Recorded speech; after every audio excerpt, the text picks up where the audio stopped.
Cut up जो है वो जारी कर दें कि कितने कटअप पर जो है किस श्रेणी के अभ्यर्थियों का सिलेक्शन हुआ है, किस विषय के अभ्यर्थियों का सिलेक्शन हुआ है। अगर आप कटअप जारी करते हैं तो ये परेशानी जो है आधी दूर हो जाएगी और जो अभ्यर्थी हैं वो संतुष्ट भी हो जाएंगे।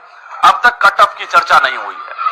दूसरी बड़ी बात है कि जो गड़बड़ी है, आपको बता रहे हैं कि जब बीएड अभ्यर्थियों के रिजल्ट पर रोक लगी थी सुप्रीम कोर्ट से, बीपीएससी ने उसको फॉलो किया, बीएड का रिजल्ट जारी नहीं हुआ है।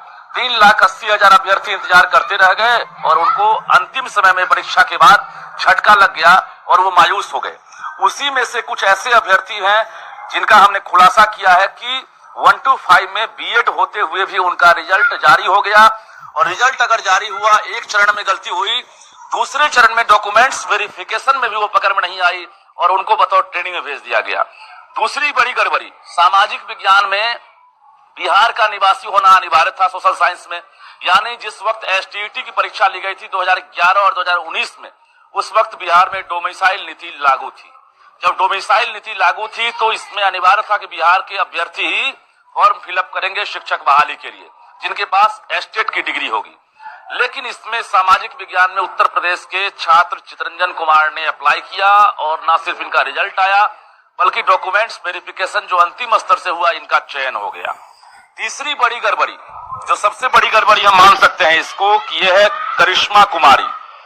जन्म लेती है 2000 में और ये सिलेक्ट हो जाती है कंप्यूटर साइंस से, उच्च माध्यमिक में सिलेक्ट हो जाती है। हैरानी की बात यह है कि 2019 में 21 साल कैसे पूरा कर ली, एस्टेट की डिग्री ये कैसे हासिल कर ली, इसके साथ साथ एस्टेट से पहले इसने पोस्ट ग्रेजुएट की डिग्री कैसे हासिल कर ली, यानी जो टेक्निकल चाहे वो एमसीए की बात करेंगे, एमटेक की बात करेंगे, इसने कैसे हासिल कर ली।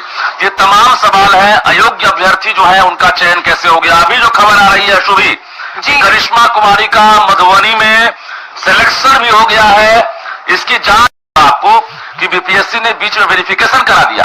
के पाठक संतुष्ट नहीं थे। अब जब के पाठक पर पड़ी है शिक्षा विभाग पर, तो ये वेरिफिकेशन आखिर क्या हो रहा है। जब वाटर मार्क के आधार पर ही सिर्फ और सिर्फ बीपीएससी के जो क्रॉस चेक है उसके आधार पर ही आप डॉक्यूमेंट्स का मिलान कर रहे हैं, तो निश्चित रूप से जो बीपीएससी में आधे अधूरे जो डॉक्यूमेंट्स दिए गए थे जिसके आधार पर रिजल्ट जारी हुआ है, उसी आधार पर सवाल तो ये है कि बहुत सारी प्रक्रियाएं होती है रिजल्ट की, ना सिर्फ घोषणा बल्कि बहुत सारी प्रक्रियाएं होती है जिसके तहत अभ्यर्थी फाइनल तक पहुंचते हैं और उसके बाद उनका सिलेक्शन होता है और वो शिक्षक बनते हैं। लेकिन सवाल यहाँ पर ये उठता है कि क्या हर एक प्रक्रिया में गड़बड़ी हो रही है, तभी तो इतनी सारी गड़बड़ियां सामने निकल कर आ रही है। चाहे वो डॉक्यूमेंट वेरिफिकेशन की बात करें, फॉर्म अप्लाई करने की बात करें, हर लेवल पर, एक एक लेवल पर हमें गड़बड़ी नजर आ रही है। हम दावा नहीं कर रहे हैं, लेकिन सवाल उठ रहा है कि आखिर एक साथ सीरियल नंबर से तकरीबन 200 से ज्यादा अभ्यर्थी जो है सफल हो गए हैं। रोल नंबर अगर आप देखेंगे तो एक साथ जो है सीरियली रोल नंबर के साथ 200 अभ्यर्थी सफल हो गए हैं। क्या सभी के सभी मैथ में दक्ष थे? क्या इससे पहले कोई परीक्षा ली गई थी कि ये सभी टॉपर है, इनको एक वर्ग में बिठाया जाए? ये मूल्यांकन कैसे हुआ? आखिर एक साथ 200 से 250 अभ्यर्थी कैसे सिलेक्ट हो गए, एक भी बीच में गैप नहीं है? ये तमाम सवाल है। बीपीएससी ने जो प्रक्रिया अपनाई है उस प्रक्रिया पर सवाल नहीं उठा रहे हैं, लेकिन फाइनल वेरिफिकेशन पर लगातार सवाल उठ रहा है, क्योंकि अंतिम प्रक्रिया है। और डॉक्यूमेंट्स वेरिफिकेशन में अगर अयोग्य अभ्यर्थियों का सिलेक्शन होता है तो निश्चित रूप से जो क्वालिटी एजुकेशन का सपना है सीएम नीतीश कुमार का, वो धरा का धरा रह जाएगा। सुप्रीम कोर्ट की ऑफिशियल वेबसाइट पर 3 नवंबर की तारीख तय है। दीपांकर गौरव ने याचिका दायर की है।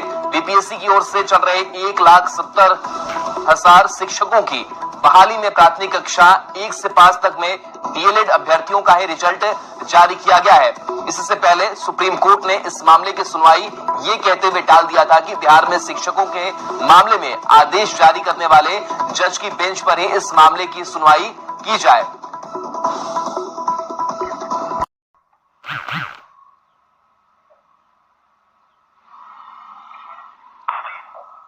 और सुशील हमारे साथ सहयोगी जुड़े हैं। सुशील, जिस तरीके से बीएड अभ्यर्थियों की अपनी कई मांगे थी, सुप्रीम कोर्ट से क्या अपडेट जानकारी निकल करके सामने आई है इस मसले पर फिलहाल? तो बता दें कि दीपांकर गौरव की याचिका बीपीएससी की ओर से चल रहे 1,70,000 शिक्षकों की बहाली में प्राथमिक कक्षा 1